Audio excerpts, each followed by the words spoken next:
வணக்கம், welcome to மகிழ் foods. இன்றைக்கி நம்ம வெந்தயக்களி மாவை வச்சு வெந்தயக்களி எப்படி செய்கிறதுன்னு பார்க்கலாம். நான் எங்கள் வீட்டுக்கு ஒரு 1/4 கிலோ மாவு எடுத்திருக்கேன். அதை நம்ம தோசை மாவு பதத்துக்கு கட்டி இல்லாமல் கரைச்சிக்கிறணும்.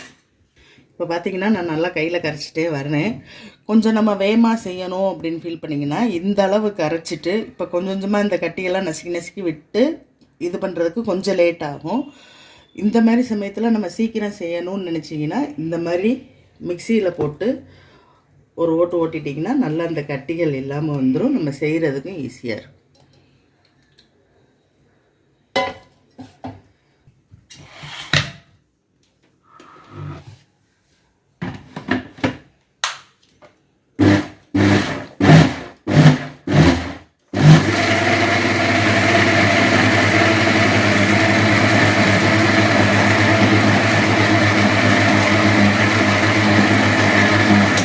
இந்த மாதிரி பண்ணும்போது பார்த்திங்கன்னா எந்த விதமான கட்டிகள் இல்லாமல் நல்லா சூப்பராக வந்துடும்.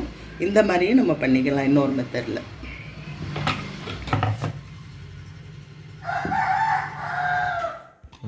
இப்போ நம்ம மிக்சியில் போட்ட பிறகு பார்த்திங்கன்னா எந்த ஒரு வித கட்டியும் இல்லாமல் இந்த அளவுக்கு நல்லா இந்த தண்ணி பக்குவத்துக்கு கரைச்சிட்டு ஒரு அடிகனமான பாத்திரத்தை அடுப்பில் வச்சுக்கலாம்.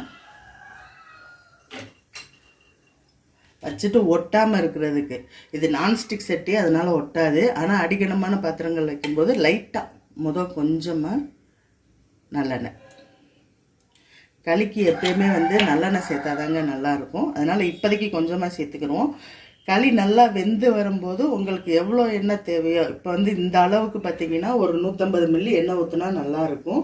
உடம்புக்கு நம்மளுக்கு எண்ணெய் நல்லெண்ணெய் எவ்வளோ சேர்க்குறோமோ உடம்புக்கு நல்லா ஆரோக்கியமாக இருக்கும். உடல் சூட்டையும் குறைக்கக்கூடியது. அதனால் இந்த பக்குவத்தில் செஞ்சு சாப்பிடுங்க. ஒரு டிப்ஸ் என்னென்னா, இனிப்பு வேணும்னா இதோட கருப்பட்டி பாகை காய்ச்சி சேர்த்துக்கலாம். இனிப்பு வேணாதவங்க வெறும் களி கிண்டிட்டு இனிப்பை தொட்டு சாப்பிட்டுக்கலாம். இப்போ களி கிண்டிக்கிட்டு இருக்கும்போது பார்த்திங்கன்னா கொஞ்சம் வேகிறது தண்ணி பத்தலை அப்படின்னா நம்ம பச்சை தண்ணியை ஊற்றிடக்கூடாது. சப்போர்ட்டுக்கு நம்ம சுடுதண்ணியை ஒரு பாத்திரத்தில் வச்சுக்கணும். சப்போஸ் தண்ணி தேவைப்பட்டால் இதுலேருந்து கொஞ்சம் கொஞ்சமாக நம்ம எடுத்து ஊற்றிக்கலாம். அதான் கிண்டுறதுக்கு ஈஸியாக இருக்கும். பச்சை தண்ணி ஊற்றினோம்னா உருண்டையாக வந்துடும், நல்லா இருக்காது களி. அதாவது இந்த மாதிரி களி கிண்டுறதுக்குன்னே ஒரு கட்டை வச்சுருப்பாங்க, அது இருந்தால் உங்கள் வீட்டில் ஓகே.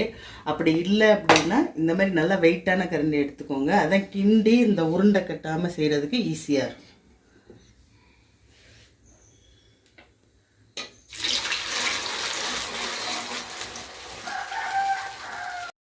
ஏன்னா ஊற்றுனது நம்ம கை விடாமல் கிண்டிக்கிட்டே இருக்கணும். ஒரு 10 நிமிஷம் அப்படியே செஞ்சுட்டோம்னா நல்லா களி வெந்து வந்துடும்.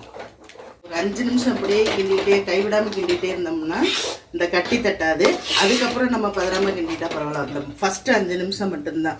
அதுக்கப்புறம் உருண்டை சேராது உங்களுக்கு. இன்னும் கொஞ்சம் நல்லா வெந்து வரணும். தண்ணி கொஞ்சம் கம்மியாயிட்டதுனால நம்ம பக்கத்தில் சுடு தண்ணி வச்சு வச்சுருந்தோம்லே அதை கொஞ்சம் கொஞ்சமாக நம்ம ஊற்றிக்கலாம் வேகிற வரைக்கும்.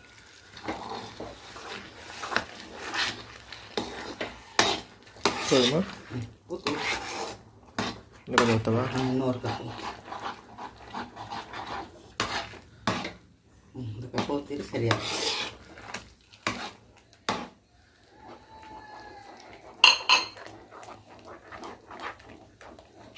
தேவையான அளவு உங்களுக்கு வேகிறதுக்கு தேவையான அளவு தண்ணி ஊற்றிட்டு நல்லா கிளறி விட்டோம்னா திரும்பி நல்லா ஒன்று சேர்ந்துடும். இந்த தண்ணியிலே நம்மளுக்கு வேகிறதுக்கு சரியாக இருக்கும். இதுக்கப்புறம் பார்த்திங்கன்னா நல்லா கரண்டு வரும்போது நல்லெண்ணெய் ஊற்றிக்கலாம். இப்போ நல்லா கிண்டிக்கிட்டே இருக்கும்போது நல்லா அந்த தண்ணி இதெல்லாம் நல்லா வேகிற அளவுக்கு ஒன்று சேர்ந்து வெந்துடுச்சு. இன்னும் ஒரு 5 நிமிஷத்தில் இது வெந்துடும். வெந்த பக்குவம் தெரியணும் அப்படின்னோம்னா இப்படி கையில் லேசாக தண்ணி இது பண்ணிவிட்டு இப்படி ஒட்டினீங்கன்னா நம்ம கையில் இந்த லேசாக ஒட்டுதா, இந்த மாதிரி ஒட்டாத அளவுக்கு இருக்கும்போது வெந்துருச்சுன்னு அர்த்தம். அந்த மெத்தடை பார்த்துக்கிட்டிங்கன்னா வேகிறது ஈஸியாக கண்டுபிடிச்சிடலாம்.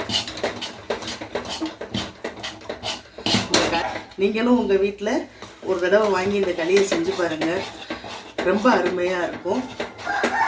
உங்களுக்கு இந்த களி மிக்ஸ் வேணும்னா கீழே எங்கள் காண்டாக்ட் நம்பர் கொடுத்துருக்கோம், நீங்கள் ஆர்டர் பண்ணி வாங்கிக்கலாம்.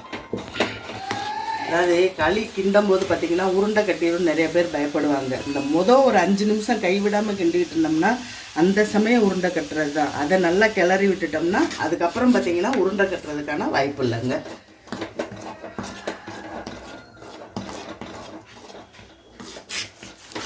பார்த்திங்கன்னா மோஸ்ட்லி வந்துடுச்சு. இப்போ பார்த்திங்கன்னா கையில் ஒட்டலையா, இதுதான் வெந்தப்போ தான் இந்த இது போதுமானது. இப்போ நம்ம தேவையான நல்லெண்ணெய் ஊற்றிக்கலாம்.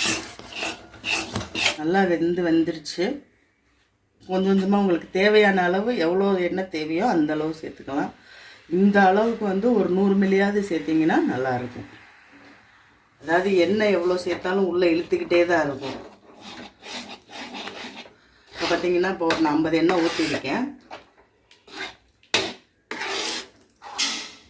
இப்போ பார்த்திங்கன்னா ஊற்றின எண்ணெய் எல்லாமே நல்லா உள்ளே இழுத்துரும். இப்போ வயசுக்கு வந்த பிள்ளைகளுக்கெல்லாம் பார்த்திங்கன்னா நல்லெண்ணெய் நிறையா கொடுக்கணும்பாங்க. போன் ஸ்ட்ரென்த்துக்கு இப்போ கொடுக்குறது தான் அவங்களுக்கு ஸ்ட்ரென்த் பண்ணும், கர்ப்பப்பையை பலப்படுத்தும். அதனால இன்னும் கொஞ்சம் நம்ம நல்லெண்ணெய் சேர்த்தே கொடுக்கலாம். இன்னொரு 50 மில்லி மொத்தம் இந்த இதுக்கு நான் 100 மில்லி எண்ணெய் ஊற்றிருக்கேன். திரும்பி இந்த எண்ணெய் நல்லா உள்ளே இழுக்கிற வரைக்கும் கிண்டிட்டு நம்ம இறக்கிடலாம். பார்த்தீங்கன்னா நம்ம திரும்பி 2வது ஊற்றினோம் இல்லையா, அந்த எண்ணெயும் நல்லா உள்ளே எடுத்துருச்சு. இந்த சமயத்தில் நம்ம களியை இறக்கி வச்சு பரிமாறிடலாம். அதாவது வெந்தயக்களி ரெடி ஆகிடுச்சு. இப்போ அடுப்பில் சிம்மில் வச்சு ஒரு 5 நிமிஷம் வச்சுருந்து அப்படியே இறக்கிடலாம். இப்போ இந்த வெந்தயக்களி நீங்களும் வாங்கணும்னு நினச்சிங்கன்னா கீழே கான்டாக்ட் நம்பர் கொடுத்துருக்கோம், ஆர்டர் பண்ணி வாங்கிக்கலாம். வீட்டில் எப்படி ஆட்டி சுடுறோமோ அந்த டேஸ்ட்டு உங்களுக்கு இருக்கும். நீங்களும் வாங்கி செஞ்சு பார்த்துட்டு உங்களோட ஃபீட்பேக்கை எங்களுக்கு சொல்லுங்கள். இதில் வெந்தய களி மட்டும் இல்லைங்க, வெந்தய கஞ்சியும் செய்யலாம். சப்போஸ் களி கிண்ட முடியாதவங்க வெந்தய கஞ்சியாகவும் செஞ்சு சாப்பிட்லாம். அந்த கஞ்சி எப்படி செய்யணுன்ட்டு அடுத்த வீடியோவில் உங்களுக்கு அப்லோட் பண்ணுறேன். என்றும் உங்கள் ஆரோக்கியத்தில் மகிழ் ஃபுட்ஸ். நன்றி, வணக்கம்.